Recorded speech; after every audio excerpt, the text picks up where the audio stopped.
Alright, let's talk about something nobody really tells you when you first start working. Getting promoted isn't always the way you think it is. Now, that might sound a little backward, right? We grow up thinking promotions are the ultimate goal. Climb the ladder, make more money, earn that title. But after years of working across retail, warehouses, and food service, I realized something that might surprise you. I never got promoted, and honestly, I'm glad I didn't. Let me explain why that might have been one of the best things that ever happened to me. Let's rewind to when I was younger, 18, maybe 19. I was working at the grocery store, and I remember thinking, if I can just become a manager, everything will change. 13 bucks an hour sounded like a dream. Back then, that kind of money felt like you made it. Rent was lower, gas wasn't outrageous, and I went through 900 every 2 weeks meant I was balling. So I put in the work. Showed up early, took the hardest shifts, covered for co-workers. I did what I thought you were supposed to do to earn a promotion. But I quickly learned something that crushed all my optimism. It wasn't about how hard you worked. It was about who you knew, who you suck up to, who you made comfortable. I watched the people get promoted for doing way less, just because they were tight with the management. People who barely pulled their weight would suddenly be in charge.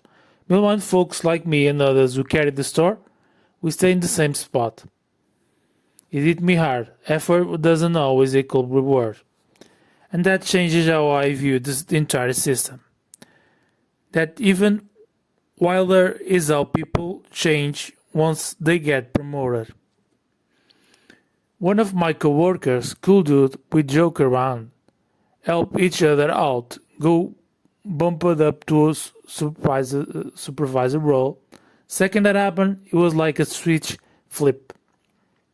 He started bossing people around, enforcing rules he never cared about before, acting like he was better than everyone. And I remember thinking, man, that really changed him. It made me realize promotions don't just come with more responsibility, they come with a shift in identity. And sometimes that shift isn't for the better. People think being a manager means sitting in the back and delegating.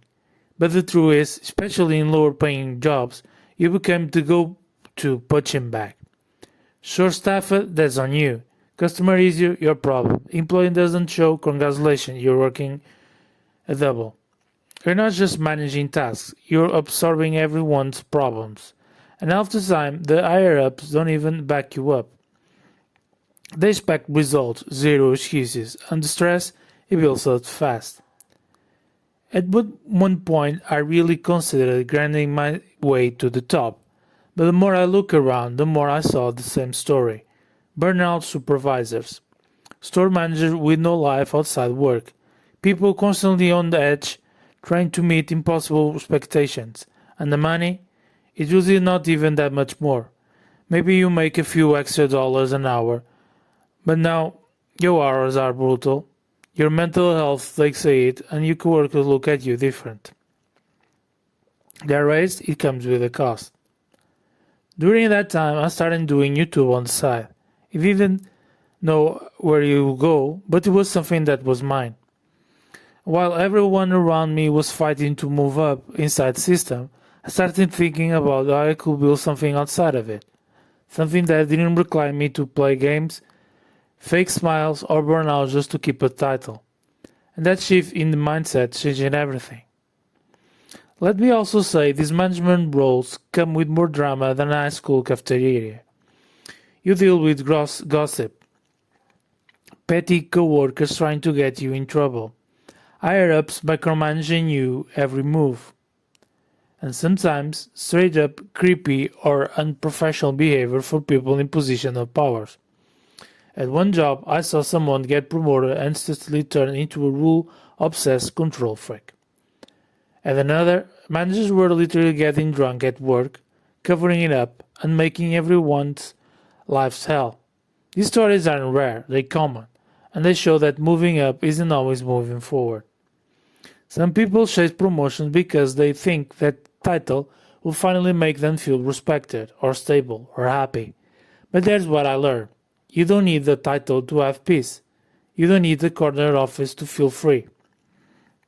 I met people making 40k a year who are way happier than people making 19k a year because they're not trapped in a rule that drains their soul. They work, they clock out, they live. That's it. And honestly, that's a dream now. So if you're being passed over for promotion, don't beat yourself up. Maybe you dodged a bullet. Maybe you're meant for something bigger. Because not getting promoted pushed me to think bigger, to question the system, to build something of my own. And for that, I'm grateful. At the end of the day, your worth isn't measured by your job title. You're not defined by whether or not you move up some corporate ladder. You're defined by how you treat people, how you take care of yourself, what you create outside of work. So yeah, I never got promoted, and I'm glad, because it gave me space to build a life that's mine. Thanks for listening. If you got our own story about getting passed over or choosing not to move up, drop in the comments. I love to hear it. Until next time, take care and don't forget, you're not your job. If you make it this far, I truly appreciate your time and attention. My goal is always to share honestly and hopefully provide some value or inspiration. As always, I want you to win. If you're new to the channel or if this video resonated with you, I'd be honored if you hit that subscribe button and maybe the notification bell so you don't miss future uploads. Please feel free to leave a comment below, share your thoughts, your own experience, your challenge, your aspirations. I love to hear from you. Thanks again for watching, take care of yourselves, and I'll catch you in the next video.